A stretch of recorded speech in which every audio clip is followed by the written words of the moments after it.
Boa noite, querido. Ricardo, como sempre, está presente, graças a Deus. Abra sua Bíblia, se coloca de pé se você puder mais uma vez, por favor. Mateus capítulo 6. A partir do versículo 9, uma palavra da parte de Deus, no seu coração.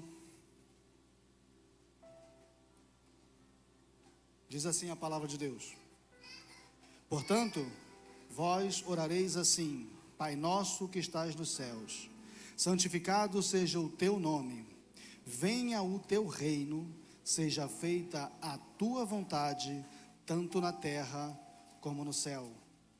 O pão nosso de cada dia dá-nos hoje, perdoa as nossas dívidas, assim como nós perdoamos aos nossos devedores.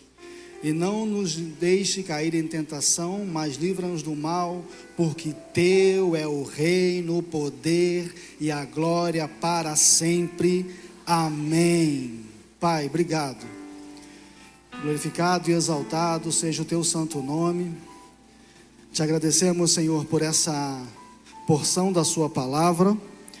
E te pedimos, ó Deus, em nome de Jesus, que a tua graça, o teu favor, sua misericórdia esteja sobre a nossa vida nesse momento, e que o Senhor, e somente o Senhor, mais ninguém, fale à sua igreja nessa noite.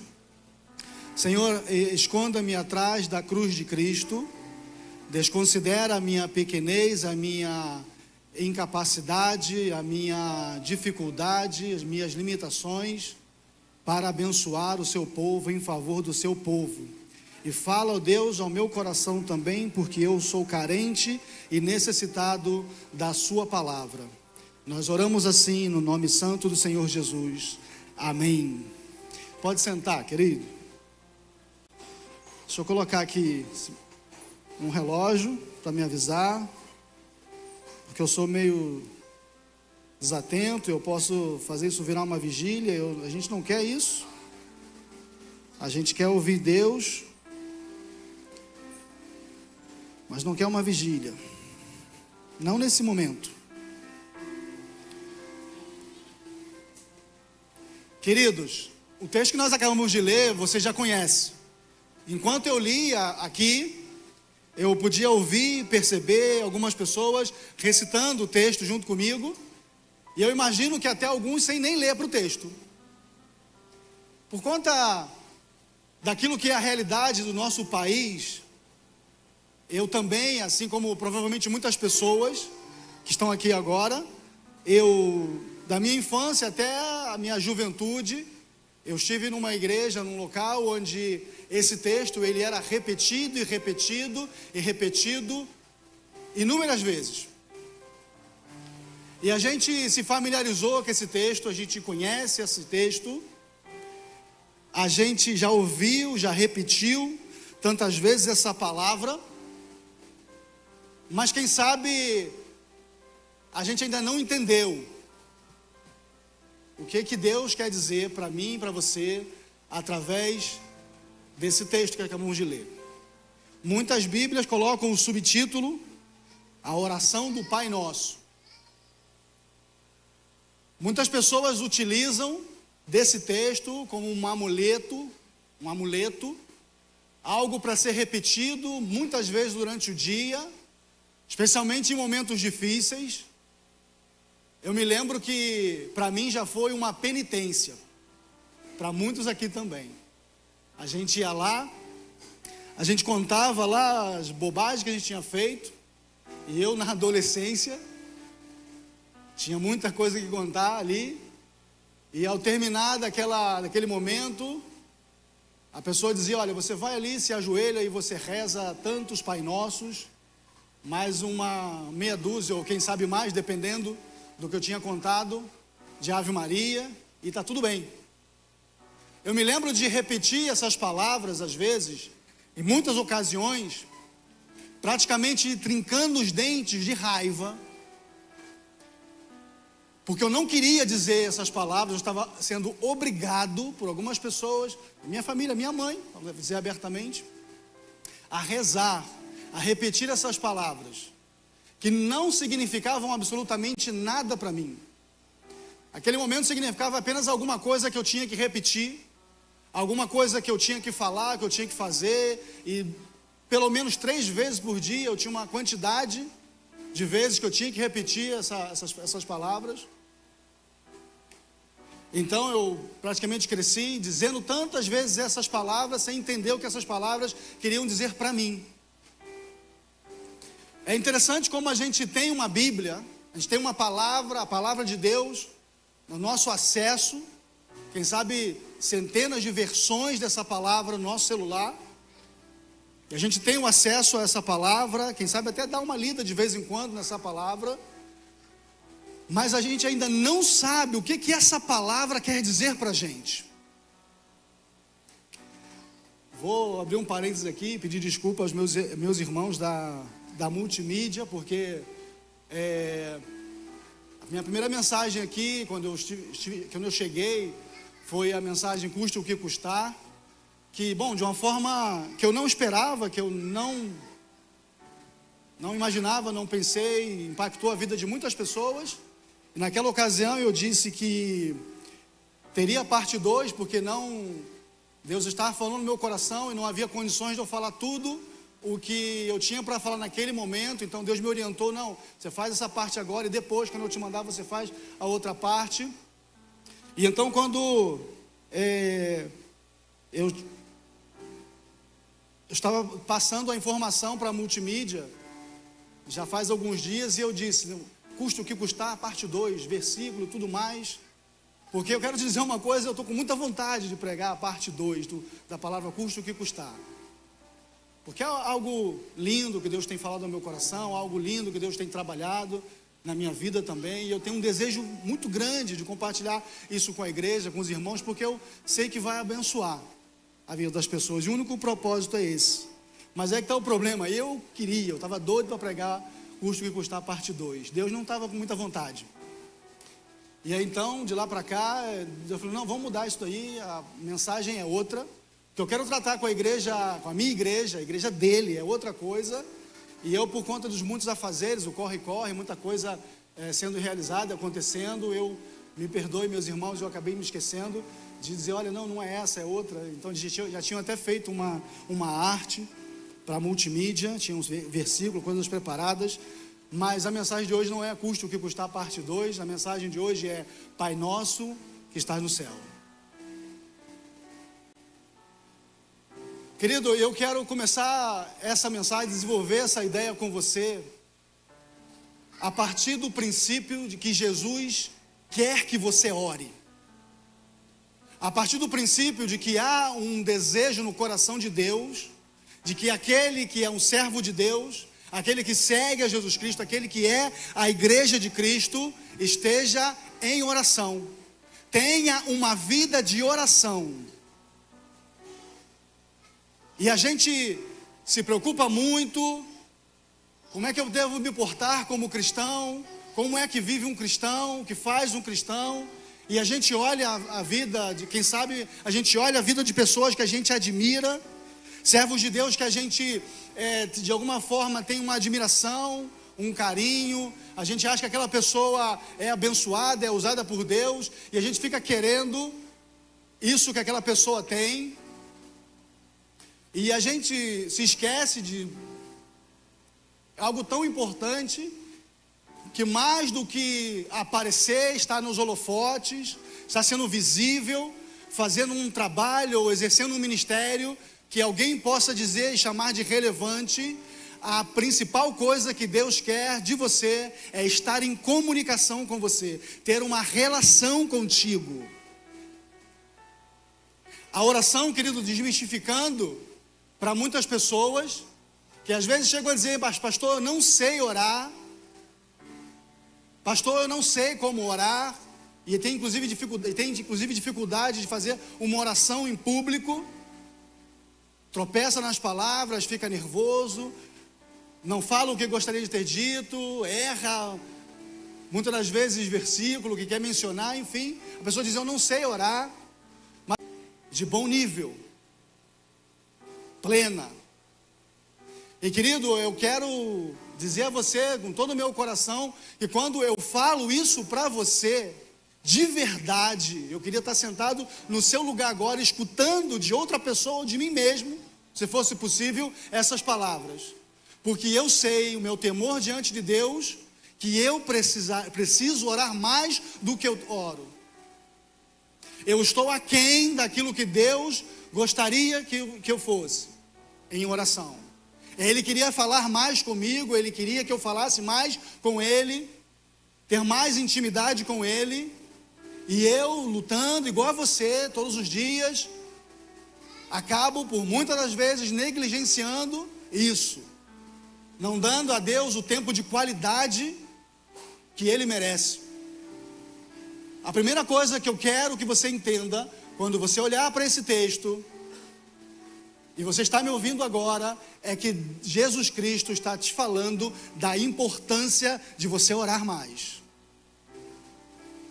Que você precisa orar, que você precisa falar com Deus, e que através da sua oração você também precisa ouvir Deus, que você precisa abrir o seu coração para Deus, que você precisa inclinar o seu coração para Deus, que você precisa confessar os seus pecados para Deus, que você precisa pedir socorro a Deus, que você precisa orar em gratidão a Deus, que você precisa suplicar a Deus,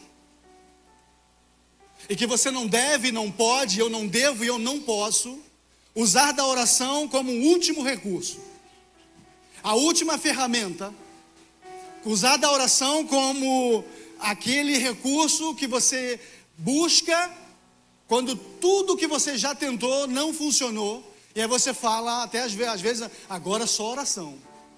Você já usou, como crente que você é, essa expressão, irmão, isso aí é só oração agora. Eu já tentei de tudo, eu já fiz de tudo, e a gente fala isso achando, inclusive, que a gente está fazendo o correto, quando na verdade o caminho deveria ter sido outro. A primeira coisa que você deveria ter feito, quando você viu o problema, quando você sentiu o problema, quando você ficou enfermo, ou quando apareceu uma crise na sua casa, quando aconteceu qualquer coisa, era ter orado. A primeira coisa era você ter apresentado diante de Deus as suas dificuldades. A palavra de Deus nos orienta assim: que sejam conhecidas diante de Deus todas as nossas súplicas, todas as nossas necessidades, a Ele, em todo o tempo. E querido, nessa noite, eu quero te levar a refletir. Eu quero levar você a refletir sobre a sua vida de oração, como está a sua comunicação com Deus, como está a sua relação com Deus, porque eu acho difícil, eu acho muito complicado que você tenha, por exemplo, uma relação boa com seu marido, com a sua esposa ou com seus filhos, se não existe comunicação. Quando um relacionamento entra em crise, quando uma relação, seja ela qualquer, de amizade, pai, filho, esposo, esposa, entra em crise, o primeiro sinal que a gente detecta é a ausência, a falta ou os ruídos na comunicação. Eles já não se falam mais, eles não se comunicam mais, ou vai diminuindo pouco a pouco a comunicação. E as palavras, quem sabe, já começam a ser trocadas pelos gritos. E uma vez eu ouvi alguém dizer que quando você grita com alguém, é porque na verdade o seu coração está longe do coração daquela pessoa. Então você já não está mais se comunicando com essa pessoa, você está gritando com ela, forçando, querendo que ela entenda o que você quer. Quantas vezes no relacionamento dentro de casa as coisas são tratadas a gritos, porque essa comunicação já não existe mais. Então, da mesma forma que você entende, tem a compreensão de que em qualquer relacionamento a comunicação é importante, é fundamental, eu quero que você faça de imediato um paralelo com a sua relação com Deus e entenda que a sua relação com Deus está diretamente ligada à qualidade de vida de oração que você tem. Não é a quantas vezes você vai à igreja, não é em qual ministério ou em quantos ministérios você serve. Não estou tratando da aparência, aquilo que você aparenta, aquilo que nós tentamos aparentar muitas das vezes. Nos arrumamos, vamos bonitinhos e cheirosos para a igreja, temos dezenas de reuniões ao longo da semana, ministeriais, na igreja, célula, uma série de coisas. Só que a nossa vida de oração com Deus está lá embaixo. O nosso nível de comunicação com o Senhor é muito pequeno. E quando a gente se comunica com Deus, é para pedir. A gente está interessado em falar com Deus para Ele nos ouvir e fazer aquilo que a gente quer. E há alguma coisa que eu quero também tentar construir no seu coração, é a ideia de que a sua oração não é exatamente para mudar Deus, mudar o coração de Deus, ou fazer com que Deus mude a sua circunstância, mas a sua oração, na verdade, precisa ser feita para mudar o seu coração. A oração de verdade, a oração de relacionamento com o Senhor, a oração onde está havendo uma relação de intimidade crescente com Deus, já não é uma oração só para pedir, para colocar diante dele exigências, já é então uma oração pedindo a Deus, Senhor, a sua vontade, Senhor, o que o Senhor quer, o que o Senhor está querendo me dizer com isso, Pai, venha o teu reino. É uma oração que já está muito mais mudando você do que a sua circunstância. E a gente erra muito, eu erro muito, igual a você. Colocando muitas vezes o meu foco da minha oração, pedindo a Deus que mude as minhas circunstâncias. Quando na verdade o que realmente precisa mudar é o meu coração. O que realmente precisa de mudar está dentro de você, não está dentro da outra pessoa. O seu inimigo não é o seu chefe, o seu inimigo não é a sua esposa, não é o seu filho. O seu inimigo é o egoísmo, o pecado, que muitas das vezes se instala no nosso coração. E Deus, através da nossa oração, através da nossa comunicação com Ele, a nossa relação íntima com Ele, Ele vai começar a mostrar para a gente o que está de fato errado, o que de fato é prioridade de mudança, de intervenção da parte dEle, e isso vai mudar o nosso coração, que é o que mais Deus quer fazer. O que Deus quer fazer de fato na nossa vida é mudar o nosso coração, e não exatamente as nossas circunstâncias. Mas, querido, depois de entender que o Senhor está te chamando para uma vida de oração, uma vida de relação direta com Ele, íntima e pessoal, onde você fala, onde você ouve Deus, onde você permite que Ele promova uma mudança no seu coração, eu quero... Não vai dar tempo de a gente falar sobre todas as expressões desse texto, mas eu quero pelo menos introduzir o começo do texto, onde Jesus Cristo fala a expressão, uma das expressões mais lindas que eu conheço da Bíblia, da palavra de Deus. Ele fala: Pai nosso que estás nos céus. Querido, para mim e para você hoje, falar esse texto, como eu falei no começo, já virou quase algo comum. Eu já repeti isso tantas vezes, eu já falei isso de forma tão mecânica durante tantos anos.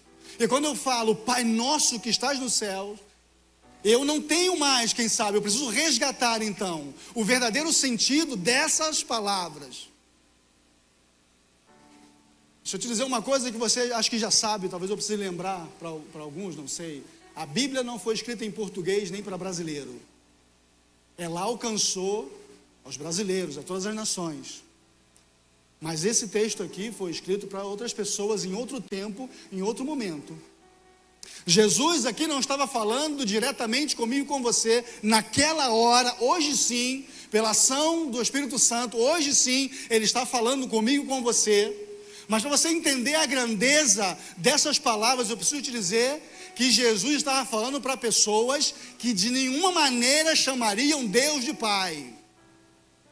É preciso que você entenda a revolução, a mudança, a metanoia que Jesus estava querendo promover no coração daquelas pessoas que jamais chamariam Deus de Pai, porque naquele momento não havia possibilidade de que as pessoas ousassem chamar Deus de Pai.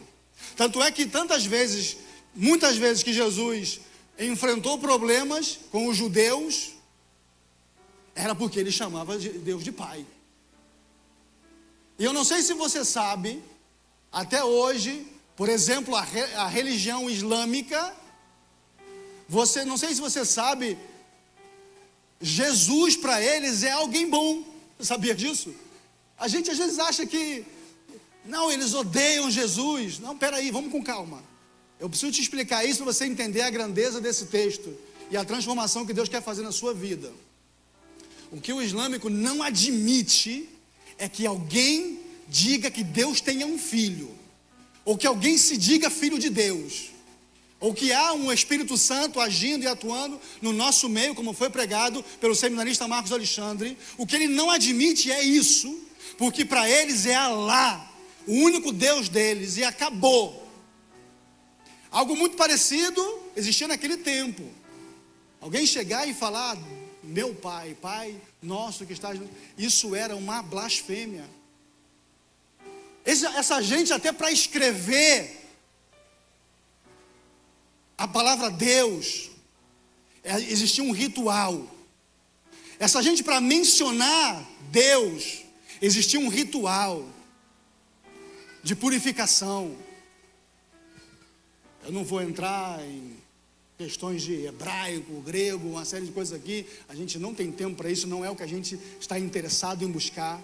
O que eu estou interessado em transmitir para o seu coração é que Jesus queria quebrar os paradigmas daquela gente, daquele povo, que tinha, por conta do seu histórico, da lei, uma relação de um Deus criador, um Deus todo-poderoso, um Senhor dos exércitos, o Senhor dos senhores, o grande eu sou, que abriu o mar, que criou toda a terra. Mas esse Deus não era pai. Esse Deus era Senhor, governava com braço forte, todo-poderoso, provedor daquela gente, mas não era pai. E Jesus entra na história da humanidade com uma novidade que não foi aceita por muitas pessoas. E que até hoje, quem sabe, você nem percebeu, você também ainda não aceita. Ele chega na história chamando Deus de Pai.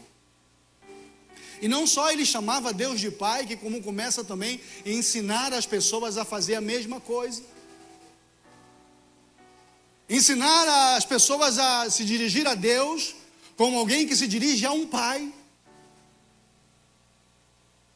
Algo muito diferente, algo que chocou todo aquele povo.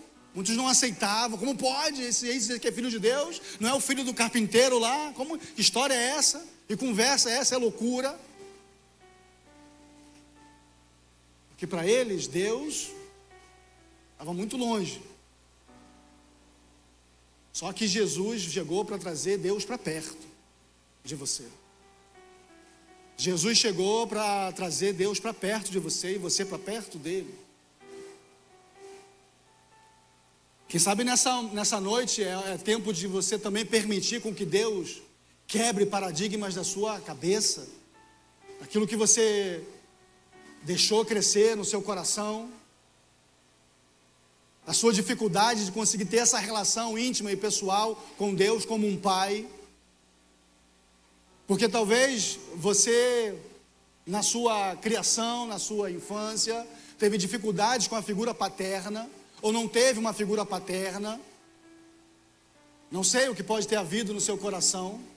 O que eu quero nessa noite é te dizer que você tem um pai, que você pode chamar de seu, e que você pode dizer que é o seu pai. E interessante como nessa expressão Pai Nosso, que está nos céus, Jesus quer ensinar para a gente tanta coisa, e não vai dar tempo de falar sobre tudo. Ele diz para você que você tem um pai, e eu quero rapidamente trabalhar com você a ideia do que é um pai. A gente na nossa sociedade, a gente está vivendo tristemente uma desconstrução da família, inclusive da figura paterna, onde a gente, por exemplo, gente, eu não estou puxando a sardinha para a brasa para minha sardinha, não, mas você percebe que o Dia dos Pais é um negócio assim, mais ou menos, não é verdade? Vamos ser sinceros, as mães merecem toda a honra, as mães merecem todo o carinho, todo o amor. Eu acho que tinha que fazer mais do que fazemos. Nenhum filho nunca vai retribuir a uma mãe o que ela fez pelo filho. Nenhum filho vai conseguir, por mais que esforce, retribuir amor, carinho, cuidado, dedicação de uma mãe. mas é com tristeza que eu vejo e percebo a figura do pai sendo diminuída pouco a pouco. Eu vou contar para vocês uma história.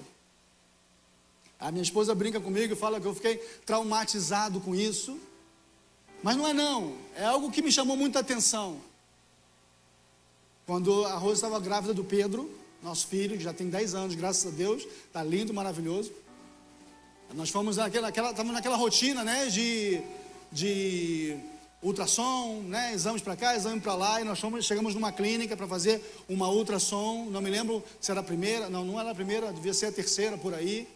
Nós entramos na clínica, esperamos ser atendidos, fomos chamados, e eu todo bobo, todo besta, todo alegre, rindo, né, de qualquer coisa. Minha esposa grávida, meu filho ia nascer, eu já sabia que era um menino, e eu estou entrando na sala da ultrassom. A pessoa chega com a minha esposa, toda carinhosa. Oi, mãezinha, por favor, aqui você senta. E a Rose, né, sentando e tal. E de repente, sem nem olhar para mim, a moça dirige a palavra para minha esposa e diz assim: o seu acompanhante pode sentar ali. E ela mostrou um banquinho atrás da porta. Eu fiquei triste.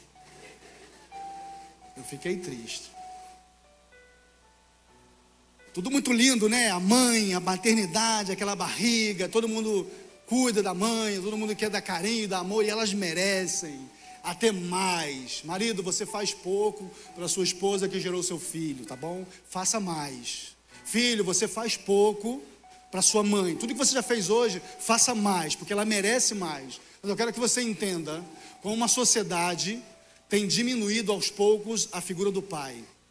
Sabe aquele desenho que você vê, ou que seu filho vê, meu filho também viu, e eu só percebi depois. Peppa Pig, né? A porquinha fala o quê? Papai bobinho. Quem é o mais lerdo do desenho? É o pai. Quem é o que só faz bobagem no desenho?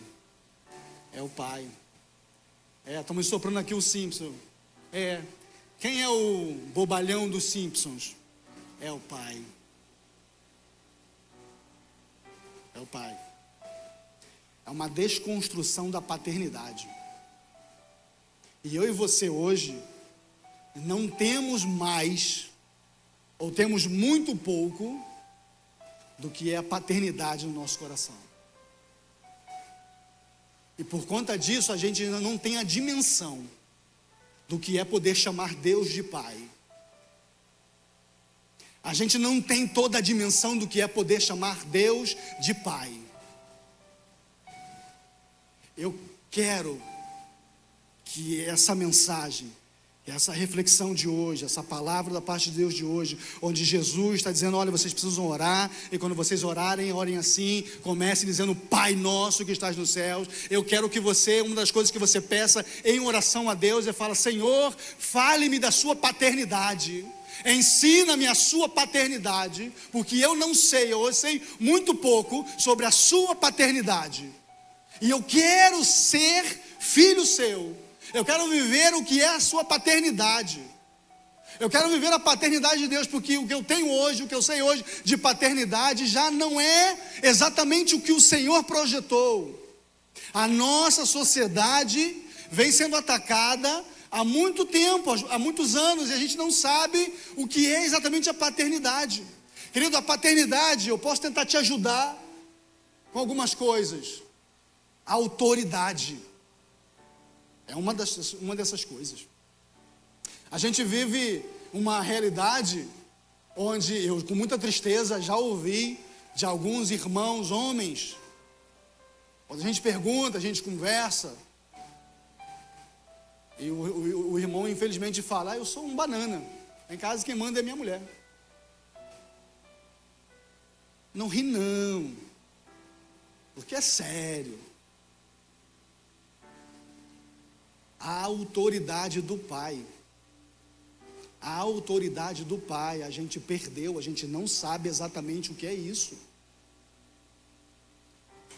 Os filhos hoje não veem mais os pais como autoridade, porque pouco a pouco essa autoridade dos pais foi sendo desconstruída. E é exatamente por isso que a gente, quando vai se relacionar com Deus, o Deus Pai, a gente não tem a exata dimensão da autoridade que Ele é.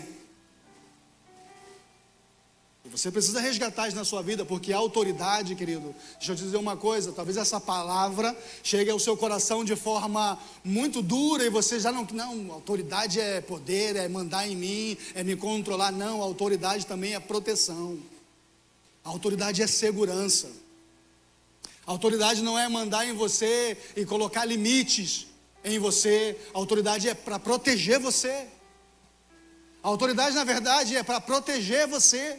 Não é para cortar suas asas, limitar o seu voo, não. É para que você faça um voo seguro. Para que você tenha um plano de voo seguro. Ah, eu quero voar. E o filho fala, eu vou ser dono do meu nariz. Nariz custa caro, hein? Dono do nariz vai custar caro. Só descobre depois. E custa caro. Conta disso, conta daquilo outro. Aí talvez o jovem ou o adolescente se perguntar quanto que realmente custa esse nariz. Eu vou ser dono do meu nariz. Porque esse jovem, esse adolescente já não sabe muito bem o que é a autoridade do pai. Ele acha que a autoridade do pai é só alguém que vai mandar nele. Alguém que vai subjugar ele. Alguém que vai limitar ele, alguém que vai humilhar ele, alguém que vai impedir ele de viver o que ele quer, viver os sonhos dele, os projetos. Não, não é nada disso. A autoridade é para proteger ele. Pai, querido, é a provisão. Pai é a provisão. E a gente sabe que em nossa sociedade ainda existe um resquício disso, onde o homem, o pai, ele tem essa consciência, esse posicionamento de que ele é o provedor da casa. Ele tem que trabalhar. Ele precisa trabalhar, sair a campo. E desde os tempos mais primórdios, o homem era o responsável por ir lá e caçar e trazer a comida para dentro de casa, alimentar os filhos. É a provisão, é o papel do pai. Querido, você tem um Deus Pai provedor da sua vida. Você tem um Deus Pai provedor para suas necessidades. Você tem um Deus Pai provedor para sua casa, para sua família. Você tem um Deus, querido, que está interessado e disposto a prover as suas necessidades. Você não precisa e não deve andar desesperado por nada, inquieto por nada. Como diz a própria palavra de Deus, não andeis ansiosos por coisa alguma. Não andeis ansiosos por coisa alguma, porque Deus está provendo, Deus vai prover na sua vida. Ele é o seu Pai.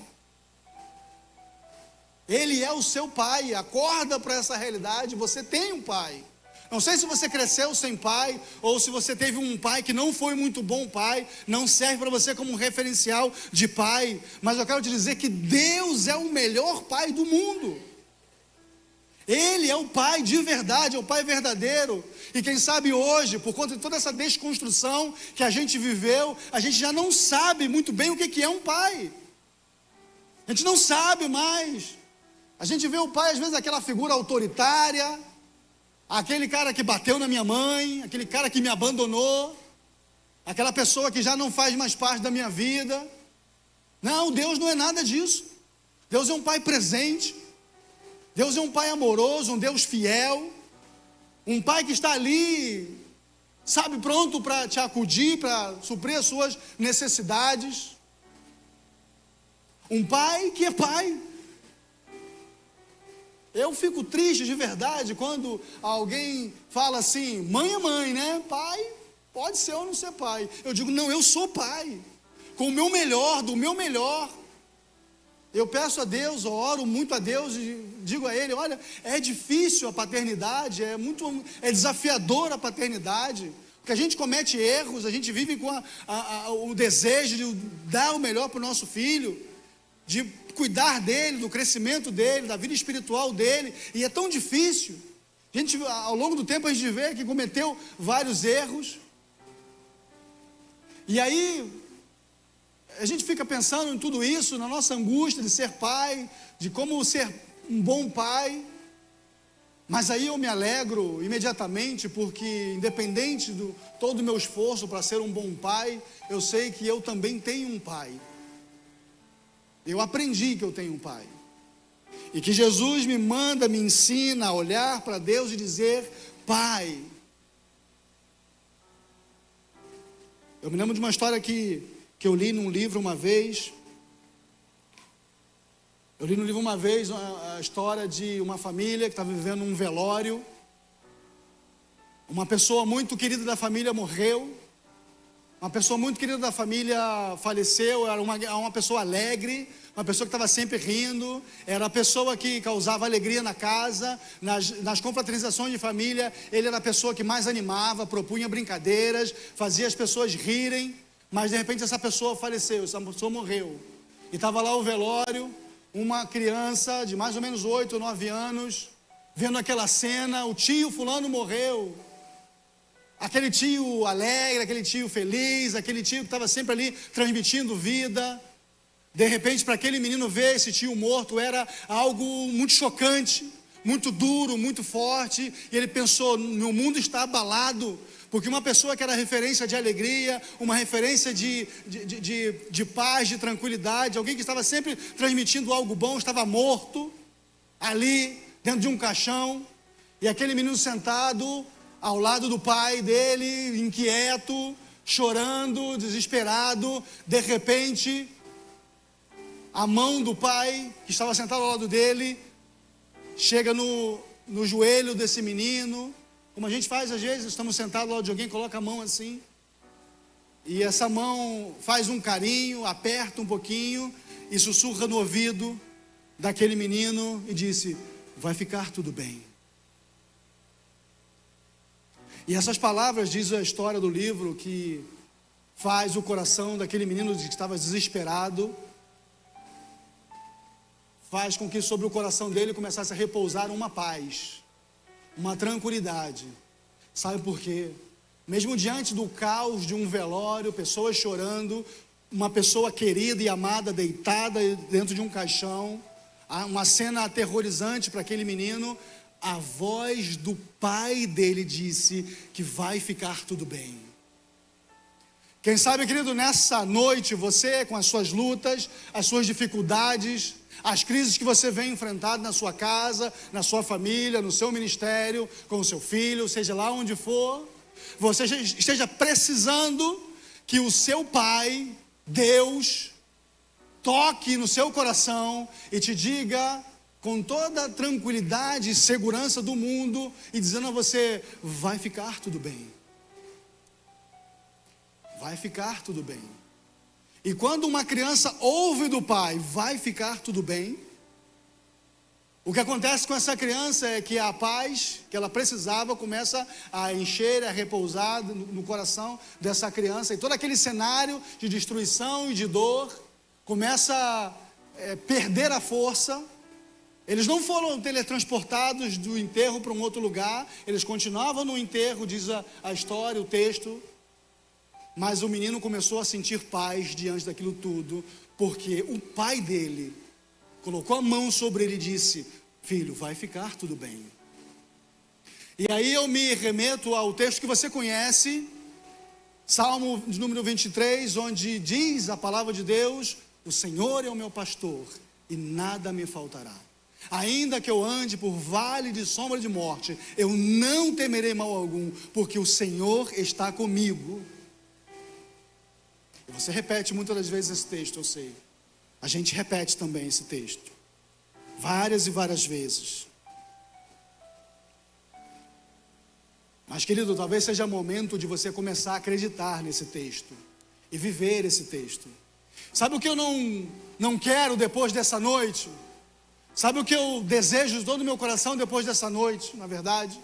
É que você não saia daqui tendo um pai, porém vivendo como órfão, sabe? Isso seria a coisa mais triste do mundo.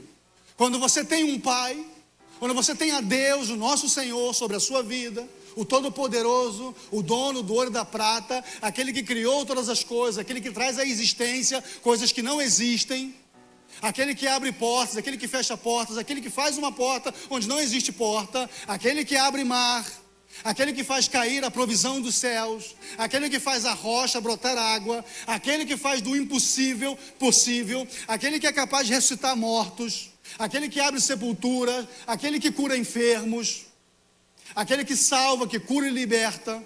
Você tem esse Deus como Pai sobre a sua vida.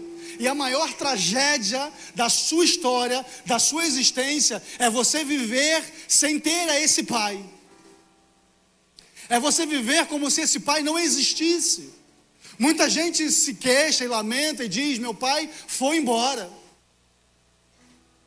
Triste realidade da nossa sociedade. Sim, muitas crianças cresceram sem o pai porque o pai foi embora. O pai faleceu, algo aconteceu. E essa pessoa, já na adolescência, juventude, na fase adulta, vai dizer: eu não tive pai. E vai contar a história dizendo: meu pai foi embora. De alguma forma meu pai foi tirado de mim. Isso é a realidade da nossa vida. Isso acontece muitas vezes com pessoas muito próximas a nós. E isso é muito ruim. Isso é muito ruim.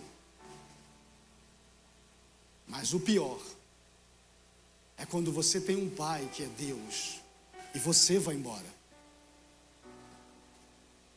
Quando você tem a Deus como Pai todo-poderoso, amoroso, para cuidar de você, para estar com você, e você simplesmente não dá bola para esse Pai.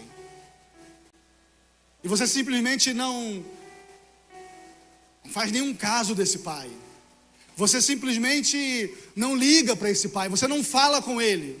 Você faz igual aquele adolescente que chega da escola, joga a mochila num canto, vai para o seu quarto, entrar no computador, nas redes sociais, e o pai está lá embaixo, na sala. Ou não está nem em casa, está no trabalho, chega de noite, e você nem bom dia, nem boa noite dá para ele. Isso é horrível, isso é triste. Não gostaria que isso acontecesse com você. Mas o mais triste, mais duro, e a maior tragédia da sua vida é se você tem feito isso com Deus, querido. Querido, nessa noite, eu já estou caminhando para encerrar. Essa palavra. Deus insistiu no meu coração, insistiu comigo para trazer essa palavra para o seu coração. E Ele quer dizer para você: olha, eu sou o seu pai. Você tem um pai, eu estou aqui, eu sou seu pai, e eu quero exercer a minha paternidade sobre a sua vida.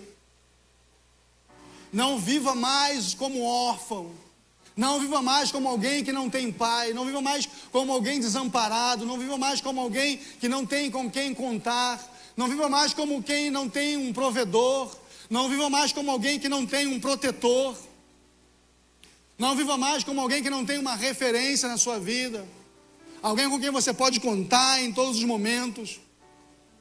Não tente viver fora, longe da autoridade desse pai, a obediência a esse pai, através da palavra que está aqui, a palavra de Deus. Jesus, quando quebra os paradigmas dessa sociedade que não sabia chamar Deus de pai,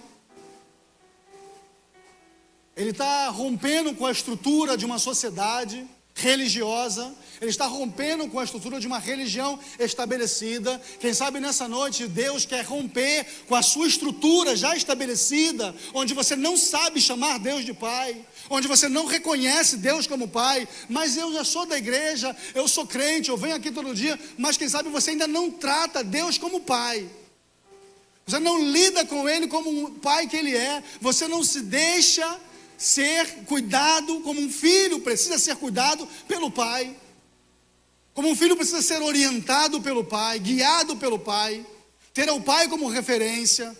E você, quem sabe, não tem culpa de nada disso, porque você cresceu numa sociedade onde a paternidade está sendo desconstruída todos os dias. Quem sabe você não tem culpa, ou você imagina: eu não tenho culpa, eu não sabia de nada disso, eu nem percebo nada disso. Eu nem percebo as minhas falhas como pai, eu não tive pai, e eu fico vendo essas coisas. Não, o pai é aquele cara que bebia muito, meu pai era aquele camarada autoritário que só sabia me bater, ou meu pai é aquele que não liga para mim, não está nem aí para mim. Querido, depois de 6 anos eu também cresci sem pai. Depois dos meus 6 anos eu também cresci sem pai. Eu já contei essa história aqui algumas vezes. E até os 33 anos eu também vivi sem ter essa boa referência da paternidade.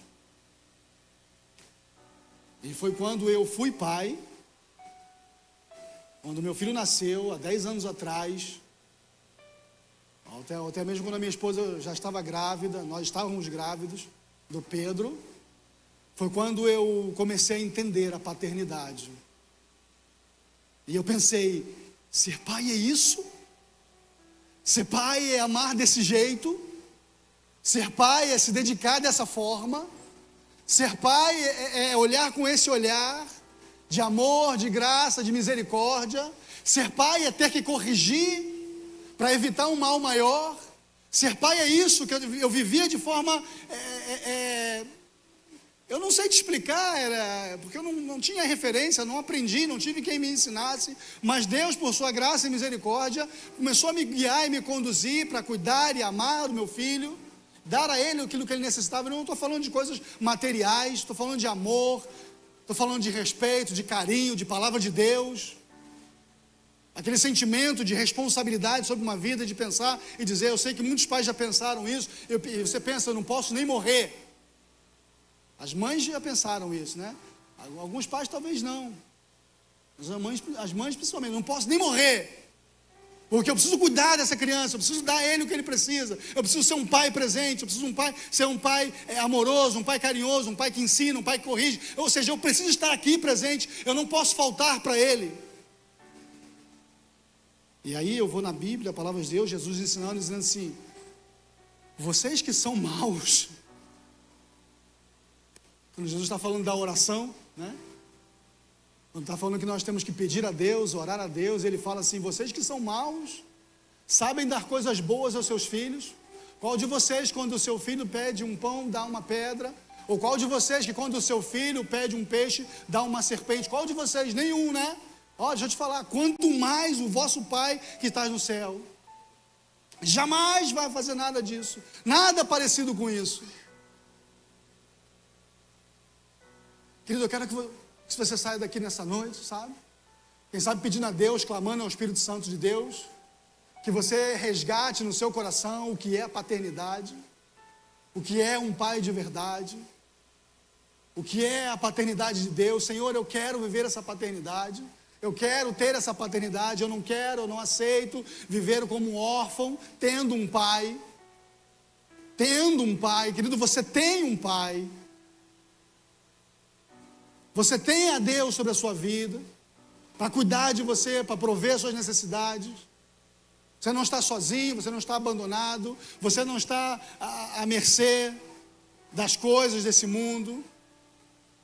Você não está desamparado, você não está deixado, desprezado, por mais que por alguma circunstância, alguma razão. Milagre, pode se posicionar, por favor. Por alguma razão e circunstâncias da sua vida, você tem sido levado a acreditar, eu estou sozinho nesse mundo, eu estou desamparado nesse mundo, eu não sei o que fazer da minha vida,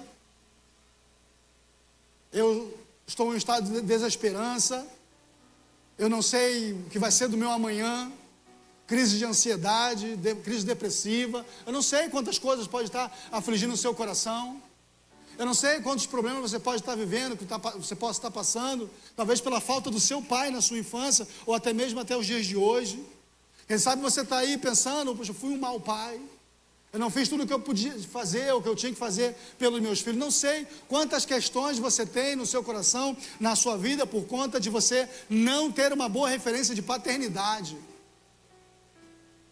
Mas da mesma forma que Jesus Cristo queria desconstruir algo petrificado, algo estabelecido no coração daquelas pessoas, de que não se podia chamar a Deus de Pai. Talvez você esteja hoje calcificado no seu coração a ideia de que você não tem pai, ou que Deus é Deus, tudo bem, é Deus, mas a gente chama de pai, mas é um pai distante, é um pai que eu não tenho uma relação tão boa assim com ele. E eu quero dizer a você o desejo de Deus de ser seu pai, de ter uma boa relação com você, de ter uma boa relação íntima e pessoal com você, de poder, aquela relação de pai e filho que fala de tudo, que pede ajuda quando está precisando, aquele filho que chega em casa, teve problema na escola e pode contar para o pai, aquele filho que está tendo uma dificuldade emocional e pode chegar em casa e contar para o pai. Eu não sei se você teve isso na sua infância, na sua adolescência. Eu não sei qual é a sua realidade de vida, como é que você cresceu. Querido, mas eu quero te dizer que você tem um pai com quem você pode contar em toda e qualquer circunstância da sua vida. Você tem um pai que está presente. Você tem um pai que está do seu lado. Você tem um pai que mesmo diante das suas limitações, das suas dificuldades, seus problemas, os seus pecados, Ele está pronto para te abraçar, Ele está pronto para te perdoar, Ele está pronto para te receber de volta. Igual a parábola do filho pródigo, onde o filho decide, toma a decisão de ir embora. E eu falei no começo que muitos se queixam de que meu pai foi embora, e muitas das vezes na nossa relação de Deus, quem vai embora é a gente.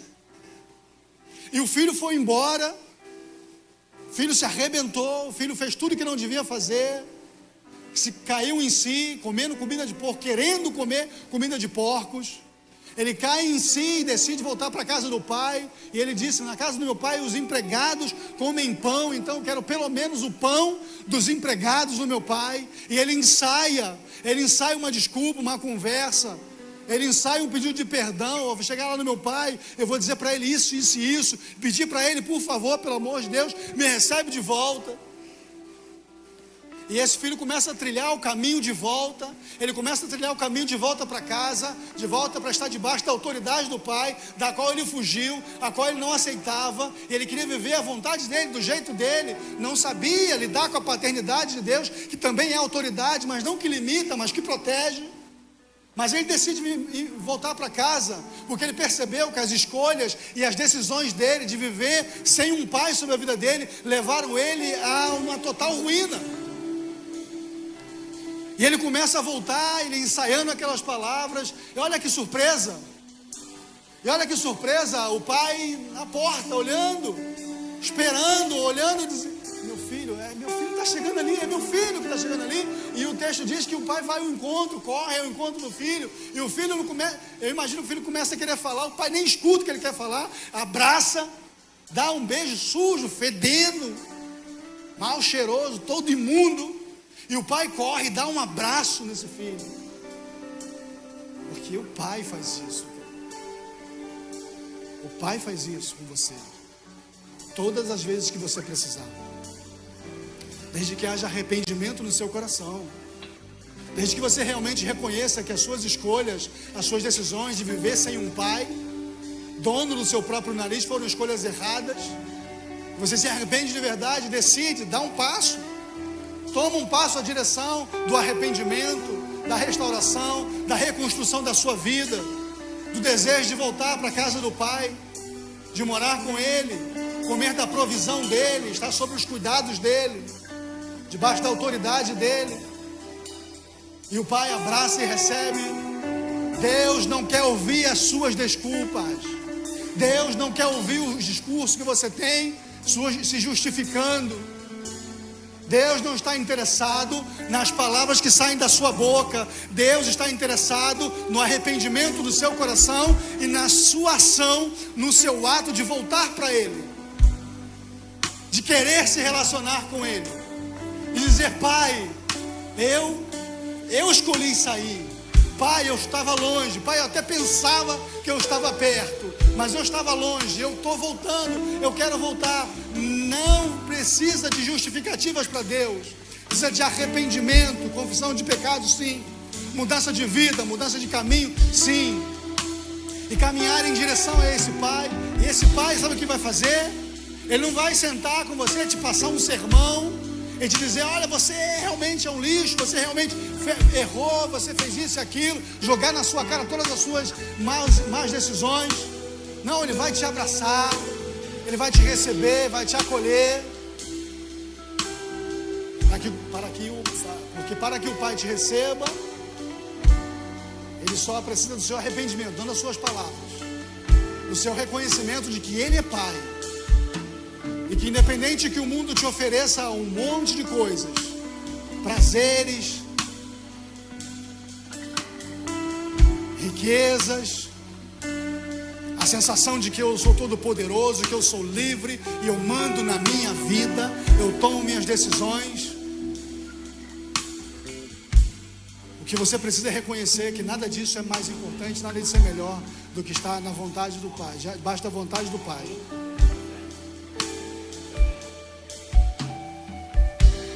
Dois pregadores, né? O que Ele quer de você é isso. E aí, querido, hoje eu estou suave, na verdade. Às vezes as pessoas, durante esse mês, os 2 meses que eu estive aqui, algumas pessoas, pô, pastor, o senhor bateu muito. E hoje eu estou carinhoso, né? Falando de amor, falando do Pai. Eu falei da autoridade, mas não peguei pesado, é verdade. Mas eu tenho um compromisso com a verdade, né? E ainda com amor e carinho, sem a menor intenção de te fazer doer em você qualquer coisa. O Pai vai te abraçar, o Pai vai te receber, vai olhar para o seu coração, não vai dar nem bola porque você tem a dizer. E depois que Ele te abraçar, que Ele te beijar e dizer que você é bem-vindo de volta, sabe o que Ele vai fazer? Vai mandar você tomar um banho, vai mandar você trocar de roupa, vai mandar você tirar a sujeira, vai mandar você mudar de vida, porque Ele te recebe de volta do jeito que você estiver, mas Ele jamais vai deixar você permanecer do jeito que você está. Deus vai receber você do jeito que você estiver de volta. Ele vai te abraçar e vai te beijar, não importa do que você esteja sujo. Depois disso Ele vai falar, vai lá, entra, toma banho, se limpa, bota uma roupa nova. Porque a vida que você tinha lá fora não era vida de filho. A vida que você vivia lá fora, do pecado, cheirava mal, não é vida de filho. Aqui dentro é vida de filho. Aqui dentro são vestes limpas. Aqui dentro é roupa limpa. Aqui dentro é anel no dedo, anel da família. Aqui dentro é sandália nos pés. Aqui dentro é diferente. Você é bem-vindo de volta, mas aqui dentro é do meu jeito. Você é bem-vindo de volta, mas aqui dentro é do meu jeito. E o jeito do Pai é o melhor. Por mais que possa, quem sabe, te assustar, e você diga, não sei se eu posso, não sei se eu consigo. É o melhor. A santidade de Deus é o melhor. A vida com Deus é o melhor. Estar debaixo da autoridade do Pai, que é Deus, é o melhor para a sua vida.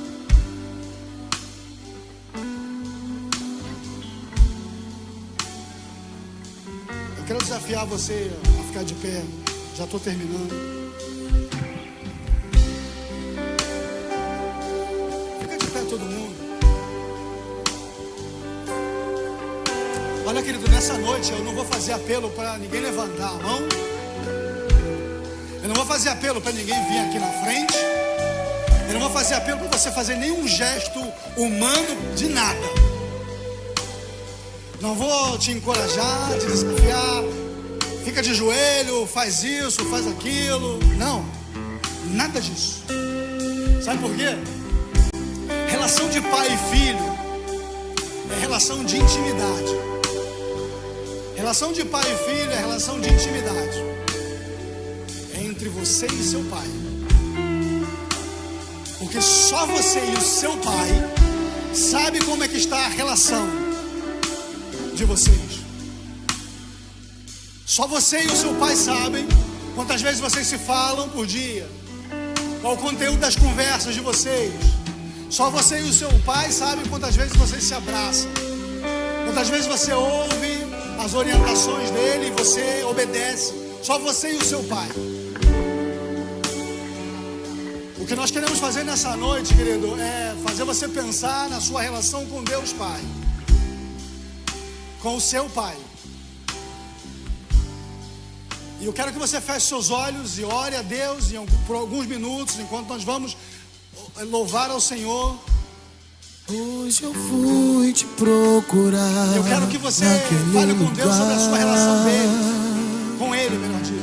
onde Você diga a Ele, meu você Pai, me faça. chamava Talvez como de filho pródigo você tem que pai. dizer: pequei, errei, peguei contra Te o céu, esperei com tenho que me arrepender, tenho que tudo voltar, o que tenho me que fazer o caminho de pediu, volta. mas Eu não sei você o que não você tem que dizer para Deus agora. foi. Onde é que E não você me importa, está? para mim, você tem que dizer a Deus agora. Já não ouço O que importa é entre mais você a e Deus. tua O importante é entre voz. você Você e não Deus. tem mais tempo para vir Então, aqui. mais do Tá que tão depressa, ocupado fale com com Ele as o que suas você tem pra coisas falar com que Ele se agora. esqueceu de Quem mim. sabe refazer a Mas se relação com Ele, precisar quem de sabe um ombro reconhecer pra que chorar, precisa melhorar ainda vou estar naquele lugar em que você buscava, eu ia te encontrar. Meu filho, eu quero te conhecer. Quem sabe que você tem que dizer a Ele, santo lugar, seja lá o que eu for, quero te encontrar, com Ele. sarar tuas feridas No final eu vou orar. e te Fale perdoar. com o seu Pai. Naquela cruz morri em seu lugar. Filho, nada irá me impedir de te amar.